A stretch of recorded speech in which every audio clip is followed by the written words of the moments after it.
Hello everyone, welcome to Sanmargaha classes. Next question from the 3 questions chapter. You have already been answered. So ಇದು ಒಂದು lesson ಇಂದ ಇದೇ lesson ಇಂದ ತೆಗೆದುಕೊಂಡಿರುವಂತಹ ವಾಕ್ಯ ಮಕ್ಕಳೇ. ಸೊ ಇದರ ಬೇಸಿಸ್ ಮೇಲೆ ನಿಮಗೆ ಕ್ವಶನ್ ಅನ್ನ ಕೇಳಿದ್ದಾರೆ. You have already been answered. It is a dialogue said by someone. Okay, so who said this? Question A, who said this? ಯಾರು ಇದನ್ನ ಹೇಳಿದ್ದು? The hermit said this. Hermit ಅಂದ್ರೆ ಸನ್ಯಾಸಿ ಈ ಮಾತನ್ನ ಹೇಳ್ತಾನೆ. Who was it said to?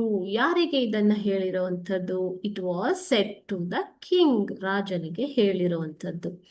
Y did he say so? You have already been answered ಅಂತ ಹೇಳಿರೋದಿಲ್ಲ ಅಲ್ವಾ?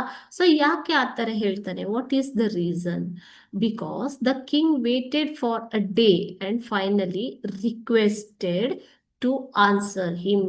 ಓಕೆ, ಸೊ ಆನ್ಸರ್ ಮಾಡೋದಕ್ಕೆ requested the hermit to answer to his questions. So ರಾಜನು ತನ್ನ 3 ಪ್ರಶ್ನೆಗಳಿಗೆ ಉತ್ತರ ಕೊಡುವಂತೆ ಕೇಳಿದ್ದರಿಂದ, ಒಂದು ದಿನ ಅದಕ್ಕೋಸ್ಕರ ಕಾದು ಕೇಳಿದ್ದರಿಂದ, finally he answered that you have already been answered. ನಿನ್ಗೆ ಆಗ್ಲೇ ಉತ್ತರ ಸಿಕ್ಕಿದೆ ಅನ್ನುವಂತ ವಾಕ್ಯವನ್ನ ಹೇಳ್ತಾನೆ. Okay, thank you.